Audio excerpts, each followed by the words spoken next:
राधे राधे। जय माता दी, जय भोलेनाथ, जय महाकाल, जय सिया राम।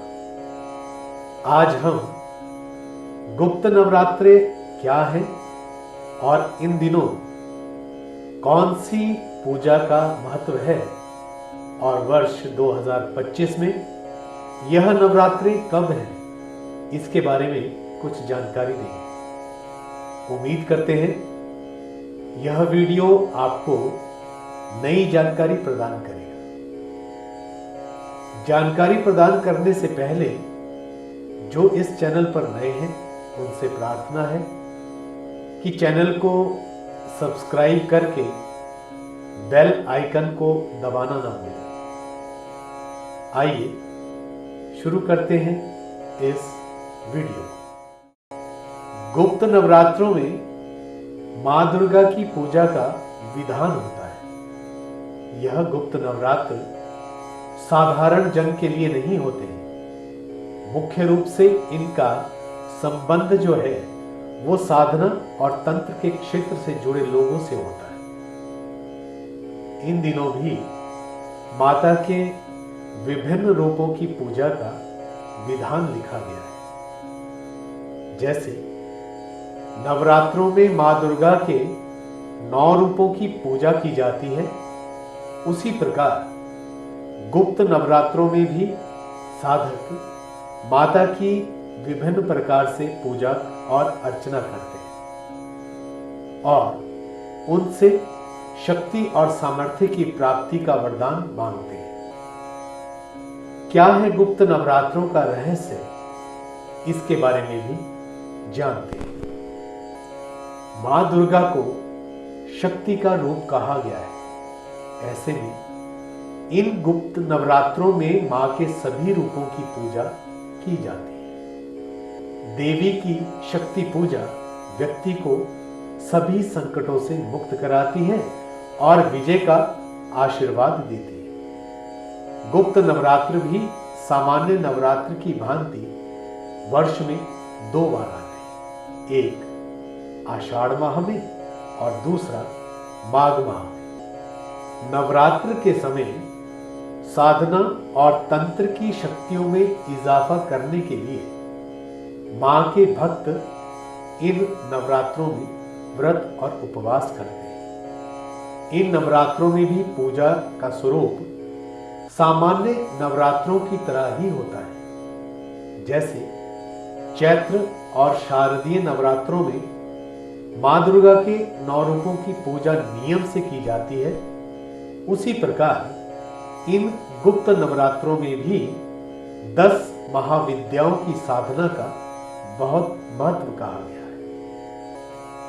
गुप्त नवरात्र में माता की शक्ति एवं पूजा आराधना अधिक कठिन होती है और माता की पूजा गुप्त रूप से की जाती है।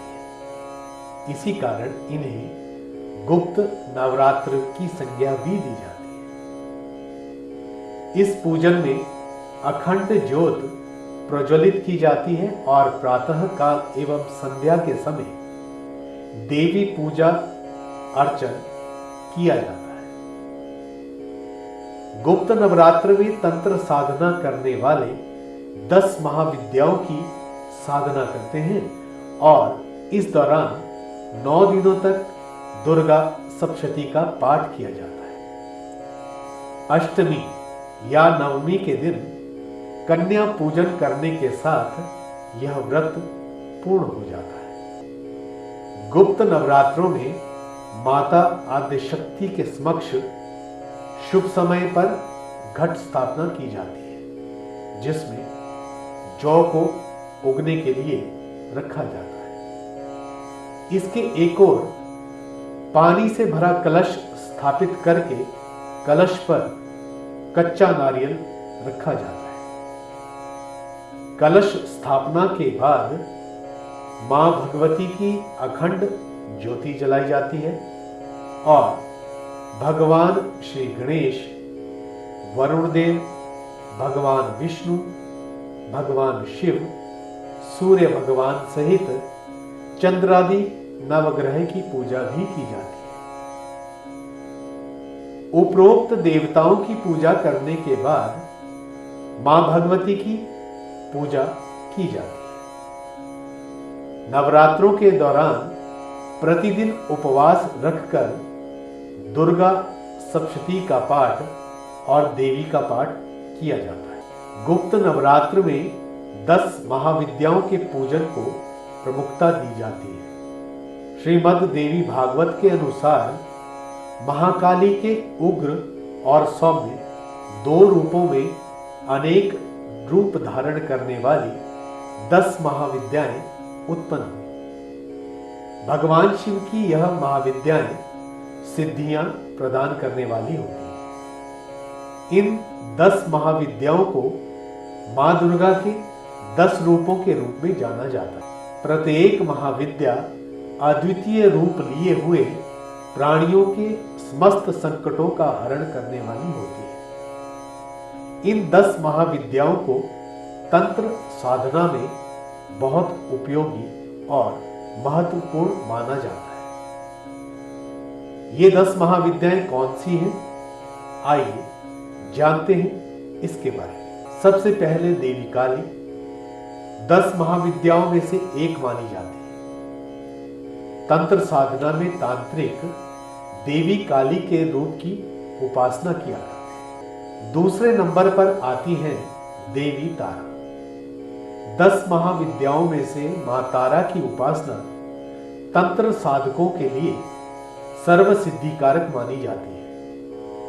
मां तारा परारूपा एवं महासुंदरी कला स्वरूपा है तथा देवी तारा सबकी मुक्ति का विधान रचती है।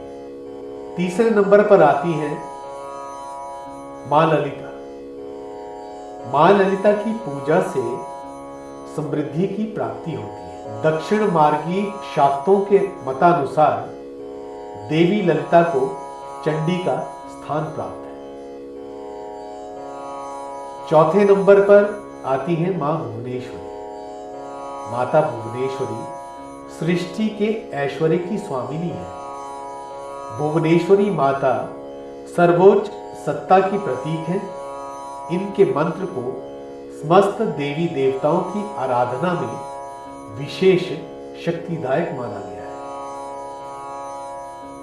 5वें नंबर पर आती है त्रैपुर भैरवी। मां त्रैपुर भैरवी तमोगुण एवं रजोगुण की परिपूर्ण है। 6ठे नंबर पर आती है माता छिन्नमस्तिका।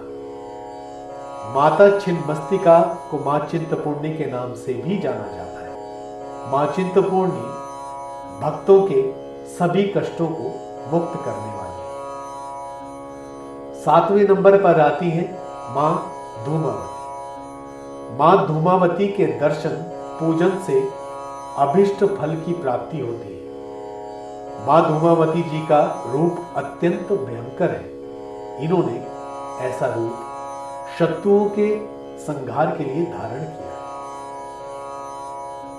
नंबर 8वें पे आती है मां बगलामुखी। मां बगलामुखी स्तंभन की अधिष्ठात्री है।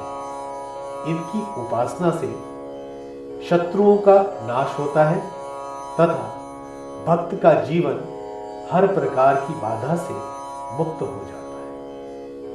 9वें नंबर पर आती हैं देवी मातंगी। यह वाणी और संगीत की अधिष्ठात्री देवी कही जाती है। इनमें संपूर्ण ब्रह्मांड की शक्ति का समावेश है। भगवती मातंगी अपने भक्तों को अभय का फल प्रदान करती है। 10वें नंबर पर आती है माता कमला। मां कमला सुख संपदा की प्रतीक है। धन संपदा की अधिष्ठात्री देवी है। भौतिक सुख की इच्छा रखने वालों के लिए इनकी आराधना सर्वश्रेष्ठ मानी जाती है। इस वर्ष माघ गुप्त नवरात्र 30 जनवरी 2025 को यानी गुरुवार से शुरू हो चुके हैं। पंचांग के अनुसार माघ शुक्ल प्रतिपदा 29 जनवरी की शाम 6:05 से शुरू होकर 30 जनवरी को शाम 4:01 तक मानी गई थी, लेकिन उदयातिथि के अनुसार माघ गुप्त नवरात्र का वास्तविक आरंभ 30 जनवरी गुरुवार से ही माना गया है। आप सभी पर माता की कृपा बरसती रहे। आज के लिए इतना ही। आपको हमारा यह वीडियो कैसा लगा कमेंट बॉक्स में कमेंट करके जरूर लिखिए, और जिन लोगों ने अभी तक हमारे इस चैनल को सब्सक्राइब नहीं किया है उनसे निवेदन है कि कृपया करके हमारे इस चैनल को सब्सक्राइब जरूर करें। जय माता दी।